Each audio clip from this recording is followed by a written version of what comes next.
एक दिन बच्चों ने पिकनिक जाने की बात कही। यह सुनते ही अंकिता की रूह कांप गई, क्योंकि उसे एक पुराना किस्सा याद आ गया।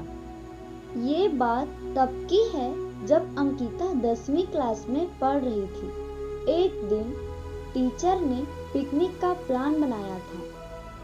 अपने सभी दोस्तों के साथ अंकिता ने भी जाने के लिए हाँ कर दी।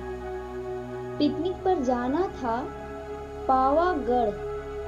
पूरा स्कूल पिकनिक जा रहा था, इसलिए करीब 30 बस सभी बच्चों के लिए ले जाने के लिए तैयार की गई।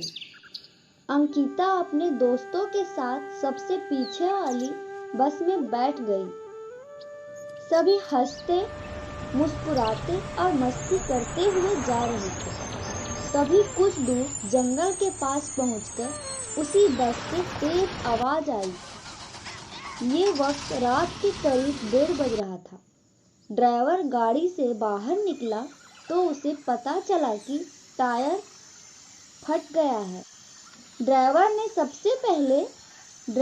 सबसे कहा कि बस का टायर बदलने में करीब 2 घंटे लगेगा। आप सब नीचे उतर जाइए, मैं इसे बदल देता हूँ।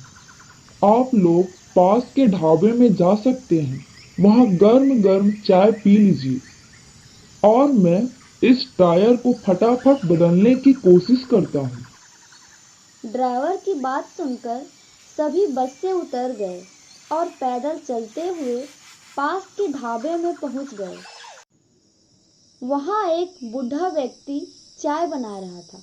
इतनी रात को ढाबा खुला हुआ और किसी इंसान को चाय बनाते देख सबको हैरानी हुई। उस बूढ़े इंसान ने कहा, आप सब चाय पी लीजिए, यहाँ अक्सर लोगों की गाड़ी खराब हो जाती है, इसलिए मैं भी अपना ढाबा हरदम खुला रखता हूँ। आप जैसे कुछ राहगीरों को मदद हो जाती है। उनकी बात सुनकर सबने चाय का ऑर्डर दिया। उन्होंने कुछ ही देर में सबके लिए चाय बनाकर मेज पर रख दी।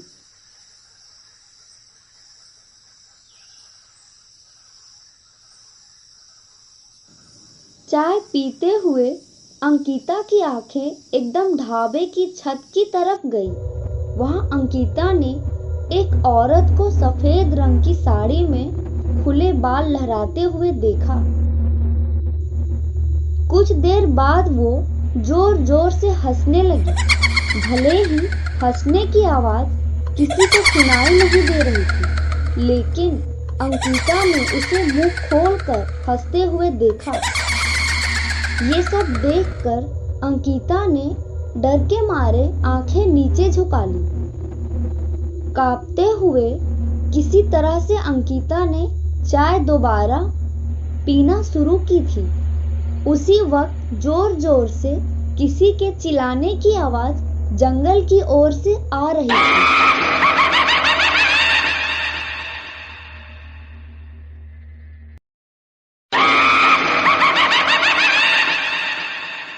ढाबे में बैठे हुए सभी बच्चों और टीचर उस आवाज को सुनकर डर गए। सबको डरा हुआ देख उस बूढ़े इंसान ने कहा कि मैं देखकर आता हूँ क्या हुआ है, आप लोग यहीं बैठे रहो। इतना कहकर वो आवाज की तरफ बढ़ गया। तभी एक लड़की को खून की उल्टी लगातार होने लगी। उसको देखकर सबकी हालत खराब हो गई। उसी समय एक टीचर ने कहा कि तुम सब आग जलाओ और उसके बगल में बैठ जाओ। सबने मिलकर आग जलाई और गोल घेरा करके बैठ गए। टीचर ने सख्त लहजे में सबसे कह दिया कि अकेले कोई कहीं नहीं जाएगा। वैसे भी सब इतना डरे हुए थे कि अकेले कहीं जाने की हिम्मत हो ही नहीं रही थी। आग के पास बैठे बैठे 3 बज गए। तब कहीं जाकर वो बुढ़ा इंसान जंगल से लौट कर आया।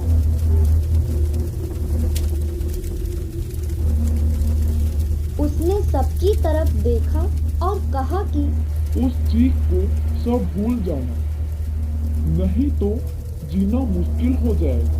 इतना कहकर वो ढाबे के अंदर चला गया।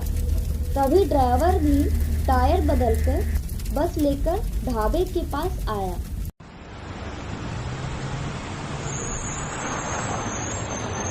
सभी लोग भगवान का नाम लेते हुए बस में बैठ गए। टीचर ने बस में बैठते ही सबको कहा कि कोई एक दूसरे से बात नहीं करेगा, सीधे सब सो जाओ। टीचर की बात मानकर सब चुपचाप बस में ही सो गए। उसके बाद पिकनिक स्टॉप पर पहुंचे और करीब एक हफ्ते बाद घूम कर आए। पिकनिक में किसी ने दूसरे बस के बच्चों को उस रात के बारे में कुछ नहीं कहा, क्योंकि टीचर ने मना किया था। लेकिन पिकनिक से लौटते ही सबने अपने दोस्तों और दूसरी क्लास वालों को इस भूतिया घटना के बारे में बताया। आज पिकनिक का नाम सुनते ही यही भूतिया ढाबे की कहानी अंकिता के मन में आ गई और बच्चों को पिकनिक भेजने से उसे डर लगने लगा। इस कहानी से हमें यह सीख मिलती है कि बीते घटनाओं को भूल जाना ही अच्छा होता है, नहीं तो जीवन भर वो घटना डराते रहती है। अगर आपको ये कहानी अच्छी लगी हो तो प्लीज़ लाइक करें और कमेंट करें और हमारे इस चैनल को सब्सक्राइब जरूर करें। धन्यवाद।